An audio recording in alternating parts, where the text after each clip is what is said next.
I never intended to investigate the Vatican archives.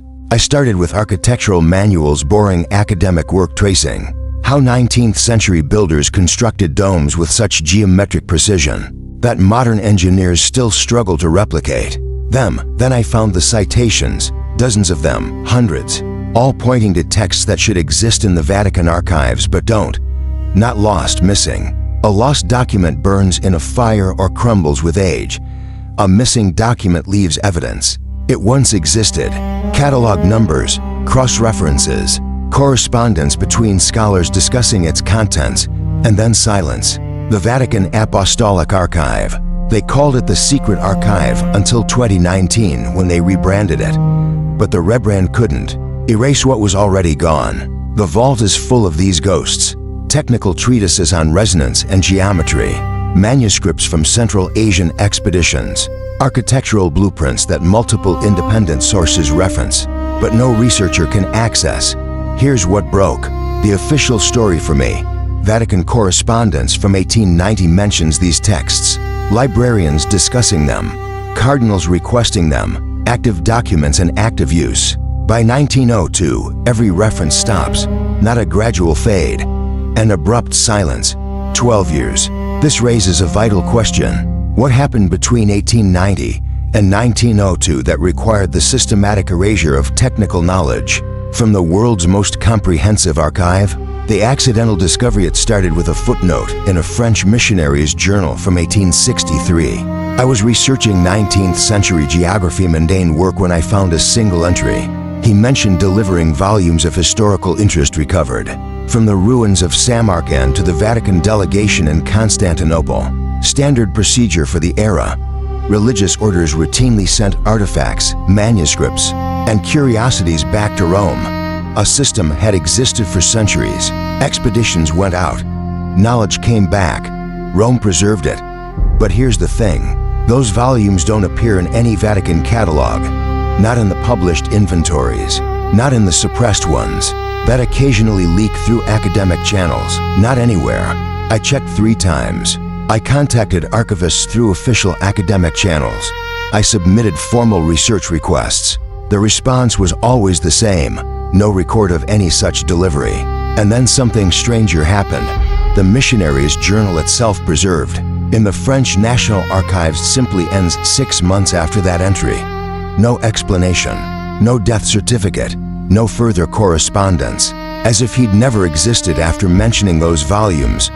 That should have been the end of it. Most researchers would have filed it away as a lost record and moved on. But there was something about that abrupt ending that wouldn't let go. The absence itself felt intentional, designed. So I kept digging. I found a second reference, then a third, then 47 more. The pattern emerges, each one followed the same structure. A credible source, a diplomat, a scholar. An explorer mentions specific texts recovered from Central Asia. Technical manuals, architectural treatises, maps of territories that supposedly never existed, expedition logs. The references are detailed. They include dates, place names, materials descriptions. Then the documents vanish from institutional records. The source itself often goes silent. Scholars referencing these manuscripts would note them in their own work. Cross-citations would appear in subsequent research. But when you follow those citations to their source, you find nothing. The Vatican archives the most comprehensive collection in the world, with records going back over 1,000 years, somehow lacks documents that their own people reference as if they were reading them. I began to recognize the distinction I needed to make. A lost document is a tragedy. It disappears through fire, water damage, natural decay. Centuries of war and neglect have destroyed irreplaceable knowledge. But a lost document leaves traces, insurance inventories, eyewitness accounts of the fire, references to the terrible library fire of 1623 or the water damage that claimed so many of the Eastern manuscripts. There's a story to loss. A missing document is different. It leaves an absence without explanation. It's cataloged but not present. It's referenced but not findable. It creates a void that active systems had to maintain. By 1890, the Vatican's cataloging system was sophisticated, rigorous, one of the most advanced in the world. A document didn't simply vanish without intervention. Entries had to be removed from ledgers. Cross-references had to be deleted from finding aids. Related materials had to be reclassified. This wasn't passive loss. This was systematic work. Someone made decisions, gave orders, maintained the silence across decades. The question that emerged from this pattern was unavoidable. What connected all these missing manuscripts? What single subject required coordinated erasure across multiple institutions, multiple continents, multiple scholarly networks? The answer appeared in margins, in expedition logs, in missionary reports. The same word kept surfacing: Tartaria. The impossible history. Let me be clear about what I'm not claiming. I'm not saying Tartaria was a vast empire that controlled half the world. I'm not saying they had advanced technology or that they built every ornate structure on Earth. I'm not making extraordinary claims about ancient civilizations or lost powers. What I'm saying is this: something existed, something documented, something that multiple credible sources from the 18th and 19th centuries treated as contemporary geographical and political reality. The Encyclopædia Britannica from 1771 devotes significant space to describing Tartarian peoples, customs, and governance structures, not as mythology, as geography, as a recognized region. Travel accounts reference it. Diplomatic records mention it. Merchant records account for trade with it. And the maps are the evidence that forces a reckoning. Look at cartography from the 1700s and 1800s. Major publishers labeled enormous swaths of Central Asia as Tartary or Grand Tartary, or Independent Tartary. These weren't speculative regions. These weren't marked with question marks or dotted lines indicating unexplored territory. They were drawn with the same confidence and detail as established empires.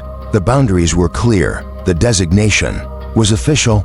Multiple independent cartographers creating maps for different clients in different countries, sometimes without access to each other's work through essentially the same territories in essentially the same places. Then the maps changed, not gradually, abruptly. Within a span of a few decades in the early 1800s, Tartary disappeared from cartography entirely. The territories were reclassified. Some were absorbed into the expanding Russian Empire. Others became undefined frontier zones. The consistent designation simply ended. But here's what creates the historical impossibility. The infrastructure remained. Cities that were supposedly in Tartary didn't vanish. Trade routes that connected to Tartarian territories didn't disappear. The architectural legacy persisted. The demographic records continued. The cultural markers stayed embedded in populations. So you had a situation where a region and its people were actively erased from official records while simultaneously remaining visible in every other kind of documentation. Expeditions sent to explore these territories returned with manuscripts, technical treatises, historical records, knowledge inherited from whatever systems had governed this place. The Vatican, as the primary repository for recovered knowledge in the Western world, received these materials. They cataloged them. They integrated them into their systems. And then, systematically, they removed the evidence that they'd ever received them. The window of erasure dates matter. The pattern is almost too precise to be accidental. In 1890, Vatican correspondence shows active engagement with Central Asian materials. Expeditions are being sponsored. Manuscripts are being acquired. The acquisition system is functioning normally. Librarians are adding materials to collections. Cardinals are requesting access to specific texts for research. The infrastructure of knowledge collection is humming along exactly as it should. 12 years later, in 1902, the references stop entirely. Not a gradual decline, an abrupt silence. The word Tartary and all associated materials vanish from recorded Vatican correspondence. No explanation, no transition. No documented decision-making process, just absence where there had been engagement. Think about what that means. Someone made a decision between 1890 and 1902. Someone with enough institutional authority to implement a coordinated archival action. Someone capable of reaching beyond the Vatican into other institutions: the French archives, British libraries, Russian collections, to suppress related materials. Because the silence wasn't limited to Rome. Across Europe, references to Tartary began disappearing from cataloging systems. What motivated this? What discovery in those 12 years made powerful institutions decide that an entire region documented on maps, mentioned in diplomatic correspondence, treated as contemporary reality by contemporary scholars needed to be systematically erased from the historical record? The possibilities raise uncomfortable questions. Was there evidence that the official version of history was incomplete? That established narratives about the development of civilization didn't account for certain societies, certain achievements, certain technological sophistication? Was there knowledge about architectural techniques, engineering principles, or organizational systems that challenged the accepted progression of human advancement? Was there something about the materials coming from Central Asia that contradicted the narratives those in power had committed to? The suppression itself becomes evidence. Institutions don't coordinate elaborate systems to erase information about things that don't matter. They don't maintain silence about fiction. The very effort required to remove traces suggests that the traces were substantial, real, threatening enough to warrant institutional action. The systematic architecture of forgetting what I discovered is that the erasure followed a pattern. The pattern was methodical. First, expeditions to Central Asian sites were redirected. Missions that had been sponsored to recover materials of historical interest were reframed as purely archaeological or geological surveys. The language changed.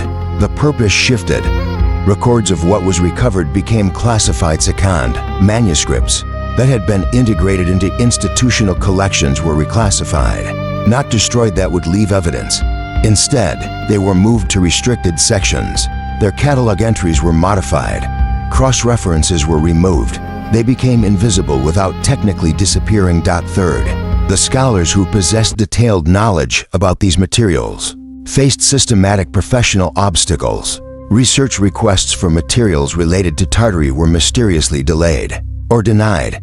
Access to institutional collections was restricted. Publications on the subject faced editorial resistance. The academic infrastructure quietly redirected attention toward other areas of study. Fourth, secondary sources that referenced these materials were systematically overlooked. Scholarly networks gradually stopped citing works that mentioned Tartarian documentation. The scientific consensus shifted not through argument or counter-evidence, but through institutional pressure.